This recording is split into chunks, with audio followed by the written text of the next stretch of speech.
ဒီကပြောချင်တဲ့အကြောင်းအရာက Revit plugin ရဲ့ family revisor အကြောင်းဖြစ်ပါတယ်ကျွန်တော်တို့တွေ project ဒီ family တွေ creation တွေလုပ်ကြတယ်အဲ့ family တွေကိုကျွန်တော်တို့ project တွေကိုယူသုံးတယ်တခါလေကျွန်တော်တို့ရဲ့ family တွေက naming တွေမှားတာတွေရှိတယ်ပြီးတော့ဒီ project တစ်ခုမှာသုံးထားတဲ့ family တွေကို standardization naming တွေ change နေတာတွေရှိတယ်ပြီးရင်ကျွန်တော်တို့ unit A မှာသုံးထားတဲ့ family တွေကို unit B မှာတပုံစံနဲ့ပြန်သုံးချင်တာတွေရှိတယ်ပြီးရင်ကျွန်တော်တို့ရဲ့ဒီ project ကြီးပြီးသွားတဲ့အခါမှာကျွန်တော်တို့ရဲ့ family တွေကိုတစုတဝေးတဲ့သိမ်းချင်တာမျိုးတွေရှိမယ်ဒါတွေကိုကျွန်တော်ဒီ video လေးနဲ့ကျွန်တော်ရှင်းပြပေးမယ်နော်ဒီ video မှာကျွန်တော်ကဒီ Revit 2024 version ကိုသုံးထားပါတယ်သုံးထားတဲ့ model ကတော့ကျွန်တော်တို့ဒီ Revit ရဲ့ technical school current RVT ဒီ project ဒီ file လေးကိုကျွန်တော်သုံးထားတာပါအဲ့တော့ကျွန်တော်က Direct အကြောင်းကိုနည်းနည်းလေးပြောမယ် Direct ဆိုတာကတော့ဒီ plugin ထဲမှာရဲရောပေးထားတဲ့ plugin ဖြစ်တယ်သူ့မှာပါတဲ့ feature တွေကအများကြီးရှိတယ်အဲ့တော့အဲ့ထဲကမှကျွန်တော်ကဒီ family revisor ဆိုတဲ့အဲ့ feature လေးတစ်ခုကိုအဲ့ tool set တစ်ခုကိုကျွန်တော်ပြောပြမယ်အဲ့တော့ကျွန်တော်ရဲ့ဆက်မှာ Direct မရှိဘူးဆိုရင်တော့ဒီ Direct ဆိုတဲ့ website ကနေတွားပြီးတော့ down သင့်ပါတယ်အဲ့တော့ကျွန်တော်ကအခုဒါလေးကိုကျွန်တော်ပြောပြမယ်အဲ့တော့ဒီ Direct plugin လေးကတော့ကျွန်တော်ဆက်ထဲမှာတွင်ထားပြီပေါ့နော်အဲ့တော့ဒီ Direct ကဘယ်လိုလုပ်လို့ရလဲအဲ့တော့ကျွန်တော် family revisor လေးကိုကျွန်တော်တွားလိုက်မယ်ဒါကတော့ဒီ Direct တဲက family revisor သူ့ရဲ့ version 1.3 something ပေါ့နော်အဲ့တော့ကျွန်တော်တို့ကဒီမှာသူ့စီမှာရှိတာက export import edit whatsapp သူ့မှာ၄မျိုးရှိပါတယ်အဲ့တော့ကျွန်တော်အခု export ဆိုတာလေးကိုအရင်ပြောပါမယ်အဲ့တော့ export ဆိုတဲ့အောက်မှာသူကဘာလေးတွေလုပ်ပေးလဲဆိုရင်ကျွန်တော်တို့ဒီမှာဒီသူ့မှာဒီ project ထဲမှာပါတဲ့ဒီ family လေးတွေဒီမှာတွေ့ရမယ်ဥပမာကျွန်တော်ကဒီမှာ DAW ကိုကျွန်တော်နှိပ်လိုက်မယ်ဆိုရင်ဒီ project ထဲမှာသုံးထားတဲ့ DAW အမျိုးအစားတွေကိုကျွန်တော်ဒီမှာမြင်ရပါတယ်အဲ့တော့ဒါကဘာလုပ်ပေးလို့ရတာလဲဘာကြောင့်ကျွန်တော်တို့ဒီဟာကိုသုံးပါလဲကဲကျွန်တော်ပြောပြမယ်အဲ့တော့ကျွန်တော် unit တစ်ခုမှာကျွန်တော် DAW တွေကျွန်တော် creation လုပ်မယ်ဆိုရင် DAW တွေလုပ်ခဲ့ပြီး project တွေကိုယူသုံးပြီးဒီ DAW တွေကိုနောက်ထပ် unit type မှာကျွန်တော်ထပ်သုံးခြင်းတယ်အဲ့တော့ unit A မှာကျွန်တော်ပြီးသွားပြီ unit B မှာဒီကျွန်တော်တို့ revise လုပ်ထားတဲ့ဒီ update လုပ်ထားတဲ့ DAW တွေကိုတစုတဝေးတဲ့ပြန်သုံးခြင်းတယ်ဆိုရင်ကျွန်တော်တို့တနေရာမှာသိမ်းမယ်ပေါ့နော်အဲ့လိုမျိုးသိမ်းခြင်းတယ်ဆိုရင်ကျွန်တော်တို့ဒီ project ထဲက DAW ဆိုတာလေးကိုကျွန်တော်ကတနေရာထဲမှာကျွန်တော်သိမ်းမယ်အဲ့တော့အခုကျွန်တော်တို့အဲ့လိုသိမ်းဖို့ဆိုရင်ဒီမှာကျွန်တော် export ကိုနှိပ်လို့မရသေးပါဘူးအရင်ဆုံးကျွန်တော်တို့ကဘာလုပ်ရမလဲဆိုရင်ဒီ preference အောက်မှာဒီနေရာမှာကျွန်တော်တို့က location တစ်ခုခေါ်ပေးရပါမယ်အဲ့တော့ location တစ်ခုဆိုတော့ကျွန်တော်အရင်ဒီမှာ creation လုပ်ထားတာရှိပါတယ်အဲ့တော့ဒါလေးတွေကိုကျွန်တော်ကမသုံးဘူးဆိုရင်လည်းကျွန်တော်ဖျက်လိုက်လို့ရမယ် remove ဆိုပြီးကျွန်တော်လုပ်လိုက်လို့ရပါတယ်ဒီမှာလည်းကျွန်တော်မသုံးဘူးဆိုရင် remove ဆိုပြီးလုပ်လို့ရပါတယ်ကျွန်တော်ကနေရာအသစ် create လုပ်မယ်ဆိုရင်ဒီမှာ add repository ဆိုပြီးတော့ကျွန်တော်နှိပ်လိုက်မယ်ဒါဆိုရင်ကျွန်တော်ကဘယ်မှာသိမ်းမှာလဲပေါ့နော်အဲ့တော့ကျွန်တော် desktop မှာသိမ်းနေတယ်ဆိုရင်ကျွန်တော် desktop မှာ folder တစ်ခုတည်ဆောက်လိုက်မယ်အဲ့တော့ဒါကကျွန်တော်တို့က example လို့ပဲကျွန်တော်ယူဆလိုက်မယ်နော် example project folder ဆိုပြီးတော့ကျွန်တော်နာမည်ပေးလိုက်မယ်အဲ့ဒီဟာလေးကိုကျွန်တော်က select folder ဆိုပြီးရွေးထားလိုက်မယ်ဒါဆိုရင်ကျွန်တော်ကဒီဟာ folder လေးကိုကျွန်တော် save လုပ်မယ်ဒါဆိုရင်ကျွန်တော်ကဒီ project ထဲက DAW ကိုကျွန်တော်စပြီးတော့ export ထုတ်ပါမယ်အဲ့တော့ဒီထဲမှာကျွန်တော် DAW အမျိုးအစားဒီမှာတချို့ရှိတယ်ပေါ့နော်အရေးအတွက်ဒီမှာ2468ဒီမှာ DAW အမျိုးအစား8မျိုးရှိတယ်ဒါကိုကျွန်တော်ကဒီ file အနေနဲ့ကျွန်တော် export ထုတ်လိုက်ပါမယ်ဒါဆိုရင်ကျွန်တော်က export ဆိုတဲ့ cloud ကိုမနှိပ်ခင်မှာ custom မှာကျွန်တော်ခုနက create လုပ်ထားတဲ့ folder လေးတွေကိုကျွန်တော်ရွေးပေးရပါမယ်အဲ့တော့အခုကျွန်တော် selection ကောက်ပြီးတော့ကျွန်တော်ကဒီ example ဆိုပြီးတော့အကုန်ရွေးလိုက်ပါပြီအဲ့တော့သူ့ရဲ့ကောင်းတာလေးရတယ်ဒီလို select မှတ်ပြီးတော့เนาะတစ်ခုရွေးလိုက်တာနဲ့အကုန်လုံး selection မှတ်သွားပါပြီအဲ့တော့ကျွန်တော်တို့ကဒါရပြီဆိုရင်တော့ကျွန်တော်တို့ဒီမှာ export ဆိုတာလေးကိုကျွန်တော်နှိပ်လိုက်ပါမယ်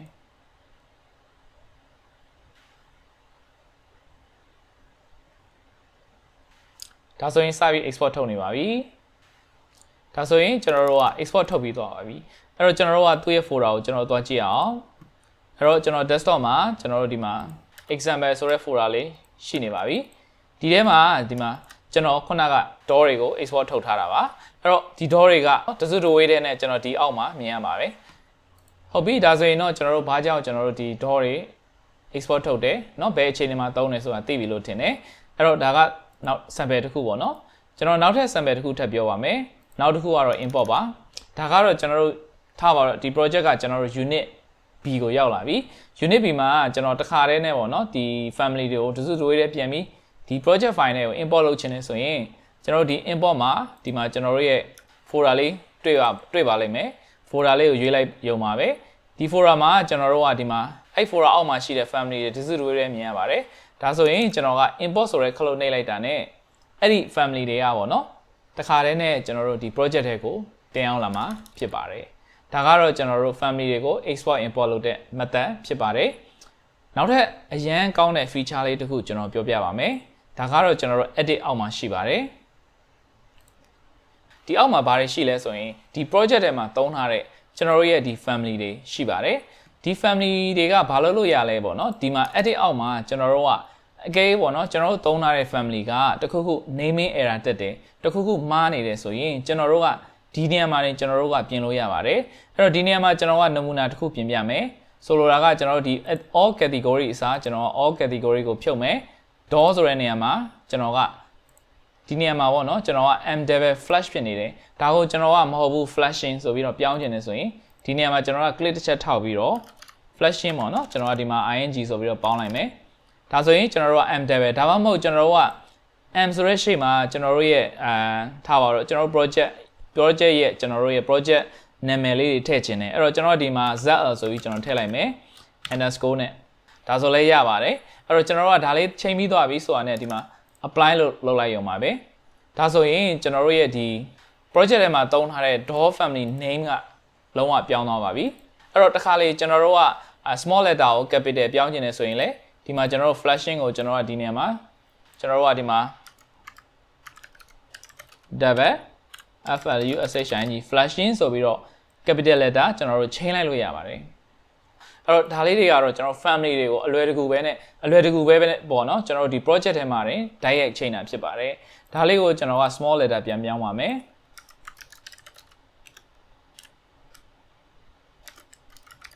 အဲ့တော့ကျွန်တော်အရင်အတိုင်းပဲကျွန်တော်ပြန်ထားလိုက်မယ် apply ဆိုပြီးပြန်နှိပ်လိုက်မယ်ဒါဆိုရင်ကျွန်တော်တို့အလွယ်တကူပဲဒီ family name ကိုအလွယ်တကူပဲကျွန်တော်တို့ပြန်ပြောင်းပါတယ်အဲ့တော့ family name မှာလည်းပြောင်းလို့ရပါတယ် type name မှာလည်းအလွယ်တကူပြောင်းလို့ရပါတယ် okay နောက်ထပ်အရန်ကောင်းတဲ့ feature လေးကျွန်တော်ပြောပြမယ်အဲ့တော့ family တွေကျွန်တော်တို့ကထားပါတော့ဒီထဲမှာ family ကအခု100ရှိမယ်200ရှိမယ်အဲ့ဒီ family တွေကိုကျွန်တော်တို့ကဒီ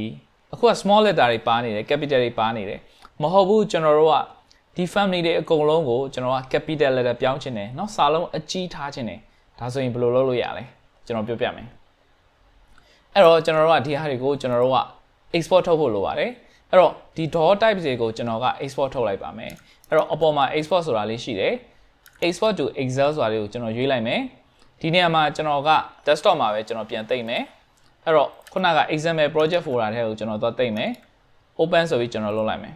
ဒါဆိုရင်ဒီအောက်မှာကျွန်တော်တို့က technical school current m နောက်က underscore ဆိုပြီးတော့ကျွန်တော်က door လို့ပဲရေးလိုက်မယ်ဒါဆိုရင်ကျွန်တော်တို့ကဒီ excel file လေးကိုเนาะကျွန်တော်ဒီမှာသိမ်းပါမယ်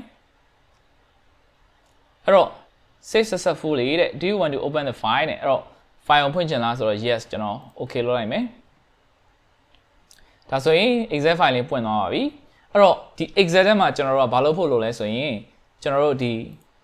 name တွေပေါ့နော်ဒီ name တွေကိုကျွန်တော် capital letter ပြောင်းခြင်းတယ်အဲ့တော့ excel ထဲမှာအရင်လွယ်ပါတယ် capital letter ပြောင်းခြင်းတယ်ဆိုရင်ကျွန်တော်တို့ဒီလွတ်တဲ့အကွက်မှာပေါ့နော်ဒီပထမဆုံးဒီအကွက်မှာပေါ့နော်ဒီစာရဲ့ဒီအကွက်မှာ equal ကိုကျွန်တော်ရိုက်လိုက်မယ်ပြီးရင်ကျွန်တော် up လို့နှိပ်လိုက်မယ်ဒါဆိုရင် upper ဖြစ်ပါတယ်အဲ့တော့ upper ဆိုရင်ကျွန်တော်ကဒီမှာ upper ဆိုတာလေးကိုကျွန်တော်ရွေးလိုက်မယ်နှစ်ချက်နှိပ်လိုက်မယ်ပေါ့နော်ပြီးရင်ကျွန်တော်ကဒီ set ကွက်လေးကိုကျွန်တော်ထောက်မယ်ပြီးရင်ကွင်းပြန်ပိတ်လိုက်မယ်ဒါဆိုရင်ကျွန်တော်ဒီမှာ enter ဆိုပြီးနှိပ်လိုက်ပါမယ်ဒါဆိုရင်ကျွန်တော်တို့ကဒီမှာ capital letter ကိုတွေ့ရပါမယ်အဲ့တော့ဒီနည်းနဲ့ကျွန်တော်ကအောက်ကို drag ဆွဲသွားမယ်အောက်ကို drag ဆွဲချသွားမယ်အဲ့တော့အဆုံးထိကျွန်တော်ဆွဲချလိုက်မယ်ဒါဆိုရင်ဒီမှာကျွန်တော်တို့ capital letter တွေတွေ့ရပါပြီအဲ့တော့ဒီ capital letter ကိုကျွန်တော်ကဒီဘယ်ဘက်မှာပြန်ကူးဖို့လိုပါတယ်အဲ့တော့ဒါကိုကျွန်တော် right click ထောက်မယ်အဲ့တော့ကျွန်တော်ကဒါတွေအကုန်လုံးကိုကျွန်တော်ကူးလိုက်မယ်အဲ့တော့ shift key နဲ့ကျွန်တော် drag ဆွဲလိုက်မယ်ပြီးရင်ကျွန်တော် right click ထောက်မယ် copy လုပ်မယ်ဒီမှာတစ်ချက်ထောက်လိုက်မယ်အဲ့တော့ကျွန်တော်တို့ထောက်အောင်မှာဒီနံပါတ်1မှာပေါ့နော်နံပါတ်1အကွက်မှာထောက်မယ်ဒီ paste ဆိုတဲ့ option အောက်မှာဒီ value ဆိုတဲ့ဟာလေးနဲ့ကျွန်တော် paste လုပ်လိုက်မယ်ဒါဆိုရင်ဒီမှာကျွန်တော်တို့အကုန်လုံး capital letter တွေမြင်ရပါပြီ ဒါဆိုရင်ကျွန်တော်ဒီဘက်က format လေးကိုကျွန်တော် delete ပြန်လုပ်ပါမယ်ပြီးရင်ကျွန်တော်ဒီ file ကိုကျွန်တော် save ပါမယ်အဲ့တော့ဒီနေရာမှာကျွန်တော် capital small letter ပြောင်းချင်တာကတော့เนาะ lower case နဲ့ကျွန်တော်ပြန်ပြောင်းမယ်အဲ့တော့ LOW ရဲ့ lower ကတော့သူ့ရဲ့ဒီ lower ပြန်ပြောင်းတဲ့ဟာပေါ့เนาะအဲ့တော့ upper ဆိုရင်တော့ကျွန်တော်တို့အကြီးရမယ် lower ဆိုရင်တော့ဒီစာလုံးအသေးပြန်ပြောင်းလို့ရပါတယ်ဟုတ်ပြီအဲ့တော့ကျွန်တော်တို့ဒီမှာ save လုပ်ပြီးသွားဆိုရင်ကျွန်တော်ဒီ file ကိုပိတ်လိုက်ပါမယ်ဒီထဲကိုပြန်လာမယ် direct ထဲမှာပြန်လာမယ်အဲ့တော့ကျွန်တော်တို့ direct မှာပြန်ပြီးတော့ import လုပ်ပါမယ်အဲ့တော့ဒီ export ဆိုတဲ့ button မှာကျွန်တော်တို့ဒီမှာ import from excel ဆိုတာလေးရှိပါတယ်ဒါဆိုရင်ကျွန်တော်တို့ကဘာမှမဖြစ်ဘူး okay ဆိုပြီးလုပ်လိုက်မယ်ဒါဆိုရင်ဒီ folder လေးကိုကျွန်တော်က selection ကောက်ပေးလိုက်မယ်ပြီးရင်တော့ကျွန်တော် open ဆိုပြီးလုပ်လိုက်မယ်ဒါဆိုရင်ကျွန်တော် project ထဲမှာစာလုံးအကြီးရင်နဲ့ဝင်လာပြီး apply ဆိုတာလေးကိုနှိပ်ပေးလိုက်ပါမယ်